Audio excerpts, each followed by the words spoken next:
In this video, I am going to show you how to fix a PS4 controller that is not connecting to your console. First, check the controller's battery to ensure it has enough charge. Connect the controller to the console using a USB cable and let it charge for a while. If that doesn't work, reset the controller by pressing the reset button on the back near the L2 button with a small tool, like a paper clip, for about 5 seconds. After resetting, reconnect the controller using the USB cable and press the PS button to re-establish the connection.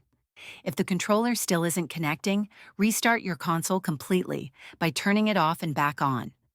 Make sure your PS4 system software is up to date by going to Settings greater than System Software Update and installing any available updates. If necessary, try a different USB cable to eliminate any cable issues. Lastly, go to Settings greater than Devices, greater than Bluetooth devices on your PS4 to remove any existing controller entries, then pair your controller again by connecting it via USB and pressing the PS button.